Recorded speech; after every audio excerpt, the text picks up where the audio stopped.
വേറൊരു സംഭവം പറയട്ടെ. ഇപ്പം കുട്ടികളെ വളർത്തുമ്പോൾ അതിൻ്റെ അമ്മമാർക്കാണ് അവരുടെ സ്വഭാവവും കാര്യങ്ങളൊക്കെ നന്നായിട്ട് അറിയാൻ പറ്റുന്നത്, അല്ലേ? പുറമെ നിന്നുള്ള ആർക്കും, സ്വന്തം അച്ഛന് പോലും, കുട്ടിയുടെ അച്ഛന് പോലും അവളുടെ സ്വഭാവവും ഇഷ്ടങ്ങളും അനിഷ്ടങ്ങളും ഒന്നും പൂർണ്ണമായിട്ടും അറിയില്ല. അത് ഉറപ്പ് കാര്യമാണ്. കാരണം എന്താണ്? അമ്മയുള്ളപ്പോൾ, അല്ലെങ്കിൽ അമ്മ ഇല്ലാണ്ടാവണം. അമ്മയുള്ളപ്പോൾ തീർച്ചയായിട്ടും അമ്മമാരാണ് ആ കാര്യങ്ങളെല്ലാം ശ്രദ്ധിക്കുന്നതും മനസ്സിലാക്കുന്നതും. അപ്പോൾ ഞാൻ കുഞ്ഞായി കഴിഞ്ഞപ്പോഴത്തേക്കും ആദ്യത്തെ ചോദ്യം എന്താണ്? കുഞ്ഞ്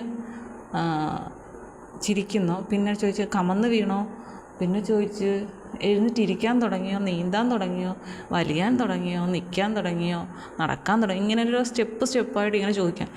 അപ്പം നമുക്കെന്താണ്, ഒരമ്മയെ സംബന്ധിച്ചിടത്തോളം ഓരോ സ്റ്റെപ്പും ആദ്യമായൊരമ്മയാകുമ്പം പ്രത്യേകിച്ച് പുറമേ ഉള്ള ഒരാൾ ചോദിക്കുക, നടക്കാൻ തുടങ്ങിയില്ലേ? ഇല്ലേ, അതെന്താ ഇത്ര നാളായിട്ടും? അപ്പം നേരത്തെ അമ്മമാരായി നല്ല എല്ലാ കാര്യവും അറിവുള്ളവരായിരിക്കും. അപ്പം നമുക്ക് സ്വാഭാവികമായിട്ട് എന്തായിരിക്കും, സംസാരിക്കാൻ തുടങ്ങിയില്ലേ? അത് ചെറുതായിട്ടുള്ള കുറച്ചുകൂടെ ഒന്ന് സംസാരിക്കേണ്ട സമയം എപ്പോഴും പറഞ്ഞു കൊടുത്തോണ്ടേയിരിക്കണം. ഇതൊക്കെ സ്വാഭാവികമായിട്ടും ഒരമ്മയാവുന്ന ആൾക്കാർക്കും എന്തെങ്കിലുമൊക്കെ കുഞ്ഞിനോട് പറയാൻ തോന്നും. അത് അവരുമായിട്ട് ഇടപഴകുമ്പം തനിയെ നമുക്കും കൂടെ തോന്നുന്നതാണ്. അപ്പം കുഞ്ഞിന്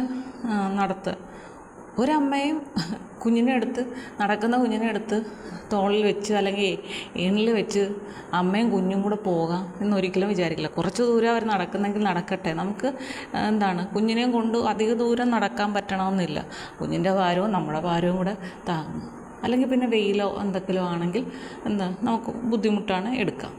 അല്ലെങ്കിൽ നടന്നു പോകാൻ പറ്റില്ലെങ്കിൽ നമുക്ക് എടുക്കാം. ഇല്ലാതെ വെറുതെ നടക്കുന്ന കൂട്ടത്തിലും അമ്മമാർ എടുത്ത് തോളിൽ വയ്ക്കും എന്നൊന്നും ചിന്തിക്കില്ല. ചിലരൊക്കെ എന്നോട് പറഞ്ഞു, ആ കൊച്ചിന് ചെരുപ്പിട്ടിട്ട് നടത്ത്. ഞാൻ ഓർക്കും, ദൈവമേ, ഇതെനിക്കറിയത്തില്ല. ഞാൻ ഇവിടുന്ന് വെളിയിലോട്ട് ഇറങ്ങുമ്പോൾ ആദ്യമേ പറയുന്നൊരു കാര്യമാണ്, കുഞ്ഞെ ചെരുപ്പെടുത്തിട്ടെ.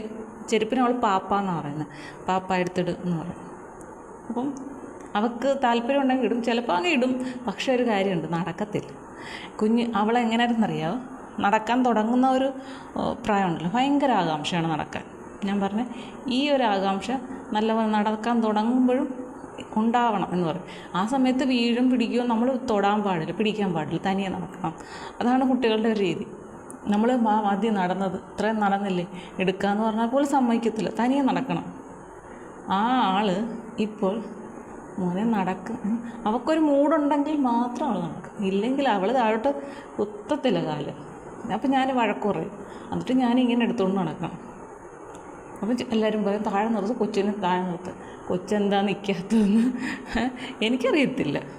അപ്പം ചിലർക്ക് എന്നെ സംബന്ധിച്ച് ഞാനൊക്കെ ഇതെന്തറിഞ്ഞിട്ടാണ് ഇവർ എൻ്റെ അടുത്ത് ഇങ്ങനെ ചോദിക്കുന്നത്, എനിക്കിതറിയില്ലേ എന്ന് ഞാൻ ചിന്തിക്കും.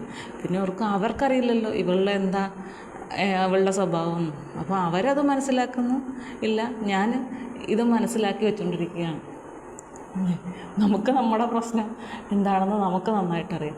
നമ്മൾ ചെയ്യാഞ്ഞിട്ടോ അല്ലെങ്കിൽ ചെയ്യിപ്പിക്കാഞ്ഞിട്ടോ അല്ല പലപ്പോഴും കുട്ടികൾ ഓരോന്ന് ചെയ്യാത്തത്. അവർക്ക് അവരുടേതായിട്ടുള്ള ഇഷ്ടമുണ്ട്, താല്പര്യമുണ്ട്. അവർ കുഞ്ഞുങ്ങളല്ലേ, അവരറിവ് വെച്ച് വരുന്നതല്ലേ ഉള്ളൂ. അപ്പം എന്ത് ചെയ്താലും ചെയ്തില്ലെങ്കിലും അമ്മമാർക്ക് നേരെ വിരൽ ചൂണ്ടരുത്. അതുകൊണ്ടാണ് ഇങ്ങനെ തന്നെ പറയുന്നത്. അപ്പോൾ എല്ലാവരും ഈ അമ്മമാർക്കൊരു പ്രത്യേക പരിഗണന നൽകണം എന്ന് എനിക്ക് പ്രത്യേകമായിട്ട് പറയാനുണ്ട്. എനിക്കൊരു കുഞ്ഞുള്ളത് കൊണ്ട് ഞാൻ പറയണം, അമ്മമാർക്കൊരു പ്രത്യേക പരിഗണന നൽകണം. കാരണം വേറെ ആരും വീട്ടിൽ ഇല്ലാത്തൊരു സാഹചര്യം കൂടെ ആകുമ്പോഴത്തേക്കും ഡേ ആൻഡ് നൈറ്റ് നമ്മൾ തന്നെയാണ് കുഞ്ഞിനെ നോക്കേണ്ടത്. അവരുറങ്ങുമ്പോൾ മാത്രമാണ് നമ്മളൊന്ന് ഫ്രീ ആകുന്നത്. അല്ലെങ്കിൽ നമ്മളെ ഒരു കാരണവശാലും അവരൊന്നിനും സമ്മതിക്കത്തില്ല. ഞാനാണെങ്കിൽ ഒരു വീഡിയോ ഒന്ന് എടുക്കാം അല്ലെങ്കിൽ എന്തെങ്കിലും നോക്കാം, ഉടനെ വരും. അങ്ങനെയൊക്കെ ഉണ്ട്. അവൾക്ക് താല്പര്യമില്ല, അങ്ങനെ അവളുമായിട്ട് ഇരിക്കണം. പിന്നെ തയ്ക്കുമ്പോഴൊക്കെ വേറെ എന്തെങ്കിലുമൊക്കെ പാട്ടൊക്കെ ഇട്ട് കൊടുത്തിട്ട് തിരുവാതിരയൊക്കെ കളിച്ചിട്ടാണ് ഞാൻ എന്തെങ്കിലുമൊക്കെ ചെയ്യുന്നത്. പിന്നെ നമുക്ക് അവളുടെ മുന്നിൽ നിന്ന് മാറി നമ്മളുടേതായിട്ടുള്ള ജോലികൾ, തുണി കഴുകാനോ പാത്രം കഴുകാനോ അങ്ങനെയൊക്കെ എന്തെങ്കിലും പോവുകയാണെങ്കിൽ അത് അവൾ ഉറങ്ങുന്ന സമയത്താണ് നമുക്ക് കുറേ കാര്യങ്ങൾ ചെയ്യാൻ പറ്റും. അപ്പോൾ ആ ജോലി ഈ ജോലി അങ്ങനെ റെസ്റ്റ് എടുക്കുക ഒന്ന് ഫ്രീ ആയിട്ടിരിക്കുക എന്ന് പറയുന്നത് അമ്മമാരെ സംബന്ധിച്ച് അങ്ങനെ കിട്ടാത്ത കനി പോലെ തന്നെയാണ് ചില ദിവസങ്ങളിൽ. പക്ഷെ ആരെങ്കിലും നമുക്ക് നോക്കാണ്ടെങ്കിൽ നമുക്ക് ആരുമില്ല, നമുക്ക് നമ്മളുടേതായിട്ടൊരു സ്ഥലം കണ്ടെത്തണം, ഇരുന്ന് ആലോചിക്കാൻ, ചിന്തിക്കാൻ, സന്തോഷിക്കാൻ എന്ന് ഞാൻ പറയത്തില്ല. അതുപോലെ തന്നെ നമുക്ക് ഒന്ന് ഫ്രീ ആയിട്ട് ആരുമില്ല, നമുക്ക് നമ്മുടേതായിട്ട് ഒന്ന് ഇരുന്ന് വിശ്രമിക്കാൻ ഒരവസരം എന്ന് പറയുന്നത് അമ്മമാർക്ക് കിട്ടാൻ പ്രയാസമാണ്. അപ്പം ഇത് കേൾക്കുന്നവരാരെങ്കിലും ഉണ്ടെങ്കിൽ, ആ വീട്ടിൽ അമ്മമാരുണ്ടെങ്കിൽ അല്ലേ, അവർക്ക് അതിന് വേണ്ടിയിട്ടൊരു സഹായം നിങ്ങളെല്ലാവരും ചെയ്തു കൊടുത്താൽ അവർക്ക് ഭയങ്കര സന്തോഷമാകും കേട്ടോ. ഇതെൻ്റെ അനുഭവത്തിൽ നിന്ന് മനസ്സിലാകും. ഇപ്പോൾ ഹസ്ബൻഡ് വരുമ്പോഴത്തേക്കും കുഞ്ഞുമായിട്ട് പുറത്തോട്ട് പോകുമ്പോഴത്തേക്കും എല്ലാം റെഡിയാക്കി ആളെ പറഞ്ഞു വിടും. എന്നിട്ട് ഞാൻ കുറച്ച് നേരം ഒന്ന് കിടക്കും, വെറുതെ ഫ്രീ ആയിട്ട്. ഇങ്ങനെ എന്തെങ്കിലും നല്ല കാര്യങ്ങൾ ആലോചിച്ചുകൊണ്ട് ഇങ്ങനെ കിടക്കും. കുറച്ച് നേരമേ ഉള്ളൂ, അത് കട്ടിലൊന്നുമില്ല, താഴെ സെറ്റിൽ കുറച്ച് നേരം ഇങ്ങനെ ചാരി കിടക്കും. അവിടെ തലയണ വെച്ചിട്ടുണ്ട്, അതിലിങ്ങനെ ചാരി കിടക്കും. ഇല്ലെങ്കിൽ ഒരു കട്ടനിടും, അല്ലെങ്കിൽ ഒരു പാൽപ്പൊടി ഇട്ടുകൊണ്ട് ഒരു ചായ ഇട്ട് എൻ്റെ ഒരു പരുവത്തിന് ഇട്ട് നല്ല ചൂടോടുകൂടി ആറയ്ക്കുകയൊന്നും ചെയ്യില്ല. ഞാൻ ചെറുതായിട്ട് ഇങ്ങനെ കുടിച്ച് ഇങ്ങനെ ആസ്വദിച്ച് ആ ചായ കുടിച്ച് തീർക്കാം. അപ്പോൾ ഒന്ന് ഫ്രീ ആവും. അപ്പോൾ നമ്മളൊന്ന് റിഫ്രഷായി വീണ്ടും നമുക്ക് നമ്മുടേതായിട്ടുള്ള ജോലികൾ ചെയ്യാമെന്നുള്ള ആ ഒരു കരുത്ത് കിട്ടുന്ന ഒരു ഫീലാകും. അപ്പോൾ എല്ലാ അമ്മമാർക്കും ഇങ്ങനെയൊക്കെയുള്ളൊരു സാഹചര്യം ഉണ്ടാക്കി കൊടുക്കാൻ എല്ലാ ബന്ധുക്കളും എന്ന് പറയാം, അതാരായാലും അവരും കൂടെ ഒന്ന് ശ്രദ്ധിക്കുക. കാരണം അമ്മമാരുടെ മനസ്സ് നന്നായിട്ടിരുന്നാലേ അത് മക്കളിലേക്ക് അവർക്ക് കൂടുതൽ അടുക്കാനും നല്ല രീതിയിൽ ഇടപഴകാനും ഒക്കെ സാധിക്കുകയുള്ളൂ.